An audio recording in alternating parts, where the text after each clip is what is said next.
बहुत समय पहले की बात है। बेलापुर गांव में विजय दास नाम का एक धनी सेठ रहता था। विजय दास बहुत ही लालची था।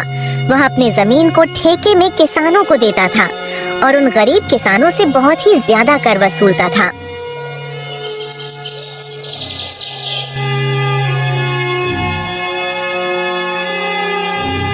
इन किसानों की भी क्या जिंदगी है, बस दिन भर काम करते रहते हैं और सिर्फ 2 वक्त का रोटी के लिए। और हमें देखो, हम सिर्फ आदेश देते हैं और यह किसान हमारे लिए काम करते हैं। इसे कहते हैं सेठ विजय दास का दिमाग। हाँ सेठ जी, आप तो इस गांव के मालिक हो और सभी किसानों को मुट्ठी में बांध कर रखते हो।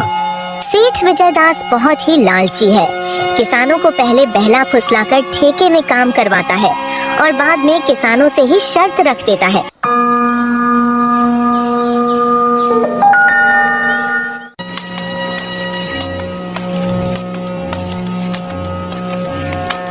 सेठ जी, मैंने सुना है कि आप किसानों को अपना जमीन ठेके पर देते हो।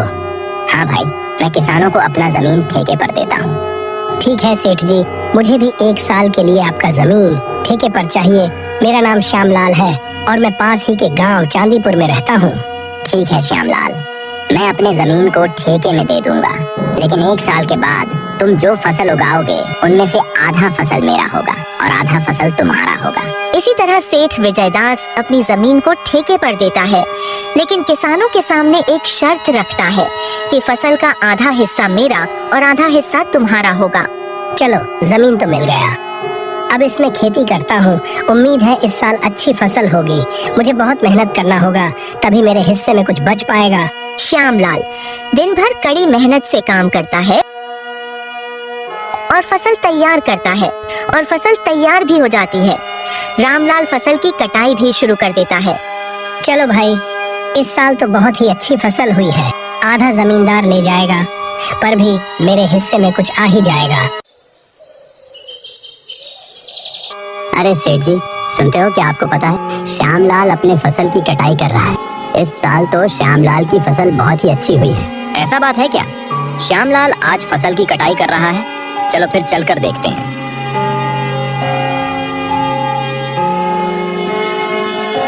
अरे श्यामलाल, फसल का कटाई पूरा हो गया है क्या? हो गया है मालिक। इस बार मैंने गेहूं की फसल लगाई है। देख लो, बहुत ही अच्छी फसल हुई है। वह तो दिख ही रहा है मुझे, मेरा खेत ही उपजाऊ है, इसकी वजह से इतनी अच्छी फसल हुई है। नहीं मालिक, खेत भले ही उपजाऊ हो, लेकिन वहाँ मेहनत नहीं होगी तो फसल कैसे होगा?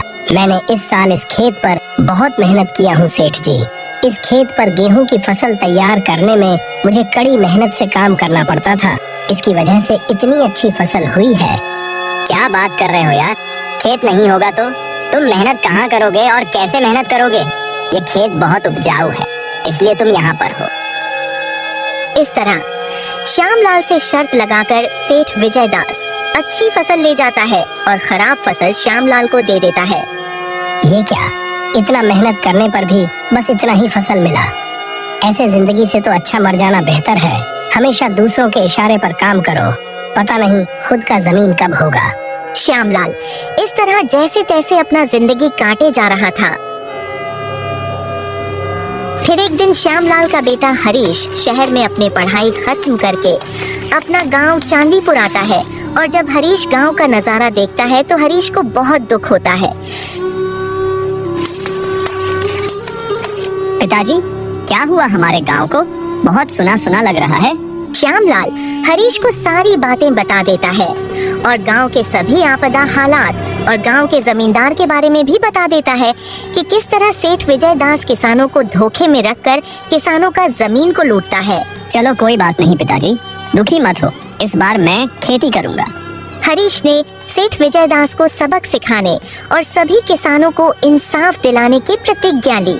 फिर एक दिन हरीश सेठ विजय दास जी के घर जाता है।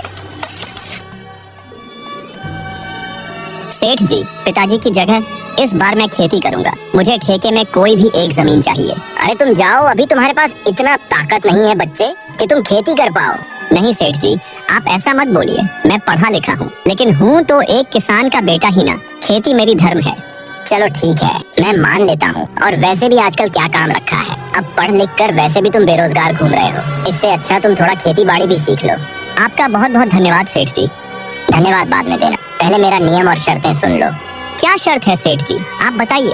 अरे यह लड़का तो नया नया खेती बाड़ी कर रहा है, चलो इस बार कोई नया शर्त बता देता हूँ। पिछले बार इसके पिता ने गेहूं का फसल लगाया था, यह भी गेहूं का ही फसल लगाएगा। अब की बार मैं यह शर्त रख देता हूँ कि ऊपर का हिस्सा मेरा होगा और नीचे का हिस्सा इस लड़के का होगा। अच्छा हरीश तो सुन लो, शर्त यह है कि तुम जो भी फसल लगाओगे उसका आधा हिस्सा मैं रखूंगा और आधा हिस्सा तुम रखोगे, लेकिन ऊपर का हिस्सा मेरा होगा और नीचे का हिस्सा तुम्हारा होगा। बोलो तुम्हें यह शर्त मंजूर है? ठीक है सेठ जी, मुझे मंजूर है, बिल्कुल ऐसा ही होगा जैसा आप चाहते हैं। फिर अगले ही दिन से हरीश काम करना शुरू कर देता है, लेकिन हरीश ने इस बार गेहूं के जगह आलू का फसल लगा दिया और आलू का फसल बहुत ही अच्छा हुआ।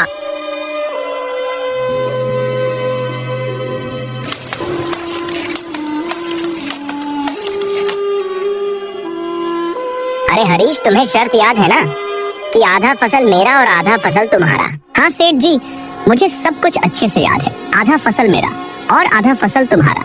लेकिन आपने कहा था कि ऊपर का हिस्सा मेरा और नीचे का हिस्सा तुम्हारा। तो सेठ जी, आप ऊपर का हिस्सा ले जाइए और नीचे का हिस्सा छोड़ दीजिए। अरे सेठ जी, इस हरीश ने तो चालाकी मार दी, ये गेहूं की फसल की जगह इस बार इसने आलू की फसल लगा दी।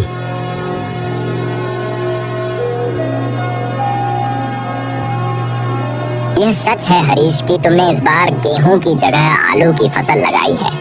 हाँ सेठ जी, गेहूं की फसल पिछले बार ही लगाई थी।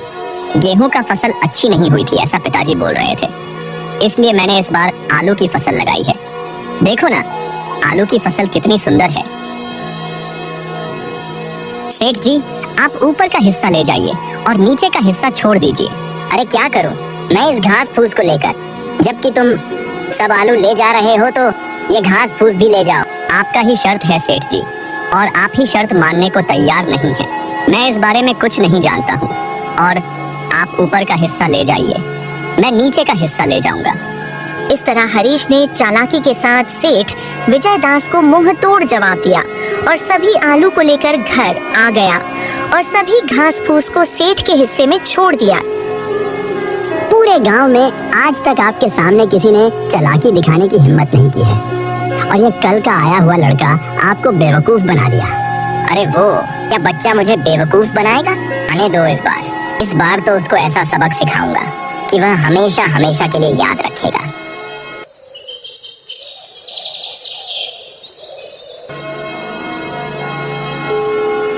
फिर कुछ महीनों के बाद हरीश दोबारा से सेठ विजय दास के घर जाता है। अरे लड़के, इस बार क्या चाहिए तुझे? ठेके पर जमीन चाहिए सेठ जी।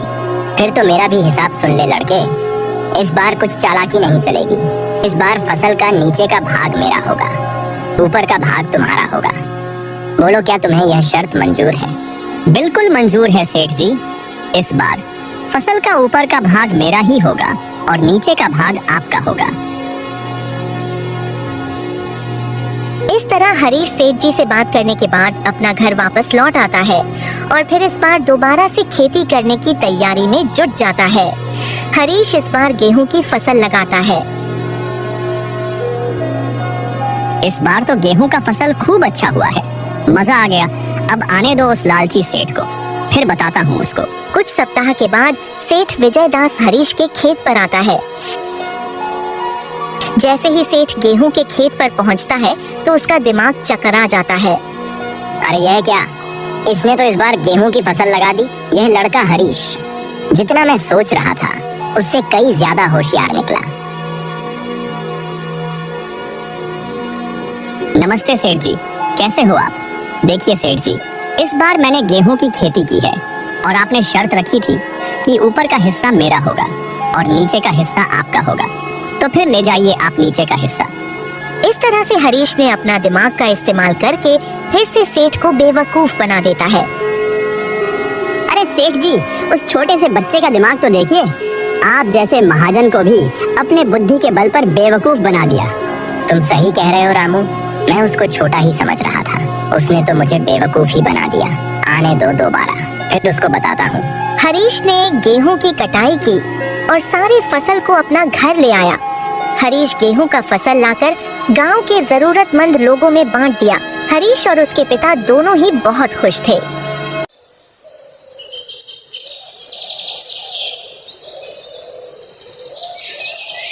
चलो आज सेठ जी के पास दोबारा मुलाकात करते हैं और इस साल भी ठेके में जमीन लेकर फसल लगाते हैं।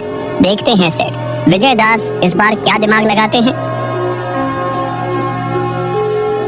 अच्छा तो तुम मुझसे मिलने दोबारा आ ही गए। अब क्या खेल खेलना चाहते हो मेरे साथ? देखो बच्चे, ज्यादा होशियारी बनने की कोशिश मत करना। मेरा भी नाम सेठ विजय दास है। मेरा तो नाम में ही विजय है। मुझसे ज्यादा चालाकी अब नहीं चलेगी। होशियारी मुझे नहीं आती सेठ जी, मैं तो एक गरीब किसान का बेटा हूँ। होशियार तो आप लोग करते हो और गांव के गरीब किसान के मजबूरी का फायदा उठाते हो।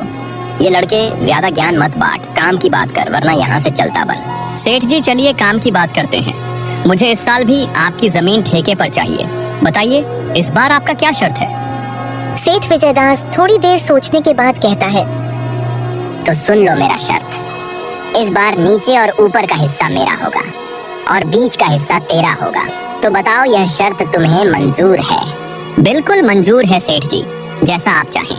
मैं तो किसान का बेटा हूँ, मुझे तो बस खेती करनी आती है। तो फिर ठीक है सेठ जी, अब मैं चलता हूँ, मुझे खेती भी करनी है। लालची सेठ की बातें मानकर हरीश घर आता है और हरीश दोबारा फसल की तैयारी में जुट जाता है। हरीश इस बार गन्ना की फसल लगाता है। इस बार खेती में कौन सा फसल लगाया है बेटा? पिताजी इस बार मैंने गन्ना की फसल लगाई है। गन्ना की फसल अच्छी है, इस बार भी काफी आमदनी होगी। चलो ठीक है बेटा, तुम ऐसा ही मेहनत करते रहो, भगवान तुम्हारा भला करे। लालची सेठ और उसका नौकर रामू दोबारा उस खेत पर आने लगते हैं। अरे सेठ जी, इस हरीश का दिमाग चकरा जाएगा। इस बार आपने बहुत ही बढ़िया शर्त रखा है। ऊपर का फसल भी आपका और नीचे का फसल भी आपका। अरे हाँ रामू, इस बार तो मैंने बुद्धि का सर्वश्रेष्ठ उपयोग किया है। देखते हैं कैसे बचता है श्यामलाल का बच्चा। इस तरह दोनों बातें करते हुए खेत पर पहुंच जाते हैं और जैसे ही खेत के पास पहुंचते हैं तो दोनों का दिमाग चकरा जाता है। अरे सेठ जी, हरीश तो आपका बाप निकला। देखो जरा, उसने इस बार कौन सा फसल लगाया है।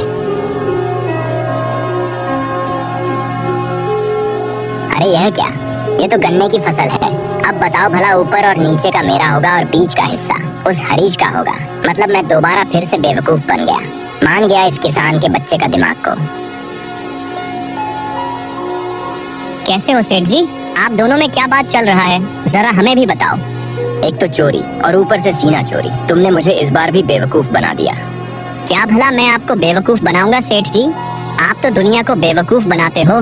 जैसे आपने शर्त रखी है कि ऊपर और नीचे का फसल मेरा और बीच का फसल तुम्हारा, इसलिए मैं बीच का फसल लेकर जाऊंगा और आप ऊपर और नीचे का फसल लेकर जा सकते हैं। अरे वो किसान का बच्चा, अपने आप को होशियार मत दिखाओ। खेत भी हमारा और फसल भी हमारी। अरे रामू बस कर, चिल्लाने की कोई जरूरत नहीं है। ये हमारी ही करनी का फल है। हमने भोले भाले इन किसानों को बहुत तड़पाया है। आज पहली बार हमसे कोई पंगा लिया है और इस लड़के ने तो मेरा दिमाग ही खोल दिया है। समझ गया, मैं अब किसी भी किसान को परेशान नहीं करूंगा। सबकी मेहनत का बराबर पैसा दूंगा और जितना भी किसान का जमीन मेरे पास गिरवी है, मैं सभी को वापस कर दूंगा। सेठ जी, आपने बिल्कुल सही बात कही है। किसान दिन भर मेहनत करते हैं अपना और अपने परिवार के पालन पोषण के लिए, और ना कभी अच्छे कपड़े पहन पाते हैं और ना ही अच्छे खाना खा पाते हैं। किसान दिन रात दूसरों की पेट भरने के लिए अपना पेट जलाते हैं, इसलिए इनको तड़पाना ठीक नहीं है। इसका हक तो इन्हें मिलना ही चाहिए। इस तरह हरीश ने अपने बुद्धि की शक्ति से लालची सेठ को भी हरा दिया और सेठ विजय दास ने सभी किसानों का जमीन को वापस कर दिया।